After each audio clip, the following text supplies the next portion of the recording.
Always the entrepreneur, Alexandra Riggs' first foray into the business world was at local markets, where she sold her own giftware. The 41-year-old noticed that children's wear and children's gifts always flew off the shelves. So when she saw a gap in the market, she decided to try and fill it.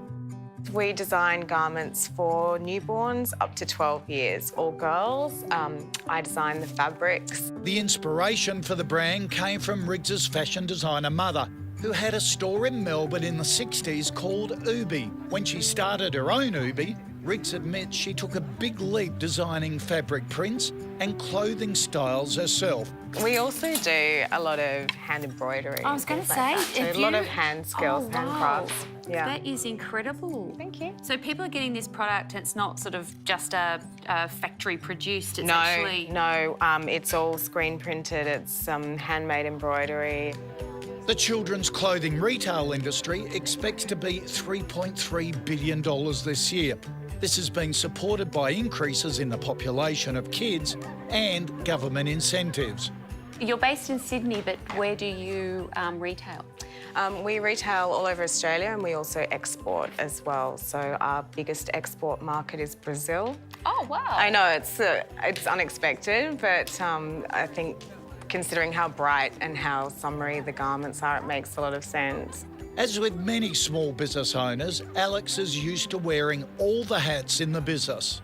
I do everything from designing the fabrics and the garments, but also other things like making sure that everything that we put out into the public is aesthetically in keeping with the brand. What sort of challenges are you finding in terms of managing your own productivity to make sure that you're focusing on the right things? I think that part of my problem is that I'm not great at managing my time. Sometimes it feels a little bit like everything's equally important, and I know that that's not true, but I feel like everything has to be perfect when it goes out, and I feel like I'm often micromanaging that. You've got to have a really smart to-do list. Okay. And a smart to-do list is you plan the night before, write down what your 3 priorities are for tomorrow.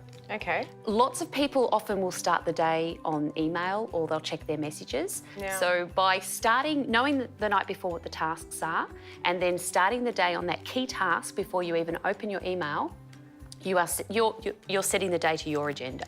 Absolutely, that makes so much sense. I know you can become a slave to your email, right, and check it way too often. Absolutely. It's always a distraction. It's a constant distraction. And on average, the average smartphone user will check their phone 85 times a day.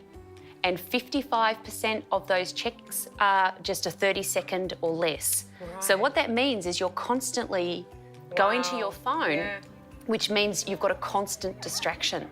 And multitasking has been shown to reduce our productivity by up to 40%. Even if you just focus for 30 minutes, set your timer and focus really hard for that 30 minutes without checking your phone, and then give yourself a break. The important thing about that is that you're checking it when you want to check it. So sort of timed distractions. Timed distractions, Yeah. absolutely. Okay, I mean, you've got to that give makes your sense. head a little bit of a break, and you know you've got to check your emails, but do them in a batch, and so you're able to better single focus, and your productivity will improve significantly. Earlier, we heard from Alexandra Riggs, founder of Oobi, a children's clothing brand based in Sydney. We asked Kate Christie to talk to her about maximising productivity and how best to focus. In terms of the way you're managing your day, do you have a good sense of how your day plays out? No, not really, to be honest with you. It's, you know, I mean, it could be anything, a photo shoot. When you're talking about, you know, bringing children in for a shoot or something like that, anything can happen. And so you have to be prepared for a few curveballs or whatever. But that's also an excuse for not having a more structured timeline to my day. I totally get that. And I think that it would be easy to set up a lot more structure. Think about your time as money. We all have a dollar value on our time, and by understanding what that value is, you can then make a really good assessment as to whether a particular task is the best use of your time. If your hourly rate was $50 an hour and you spend an hour a day on Facebook, that's $18,250 of your time a year. Wow. So is that the best use of your time? So just for maybe 1 or 2 days, get a timesheet, and from the moment you get up in the morning to the moment you go to bed, just map every single thing you do in 5 or 10 minutes. So after I've done it? No, during the day.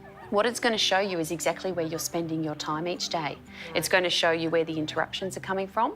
It's going to show you who's distracting you or what's distracting you. It's going to show where you have high bursts of energy and you're productive. It's going to show you where you're less energetic, and that's where you could be doing more process-driven work. Okay. Because if you don't know in detail how you're spending your time every day, you can't know what changes you can make to gain that control. Once you have that context, I think you can then see what's more valuable. Try it for a couple of days, your productivity will go through the roof. I believe you. I absolutely believe you.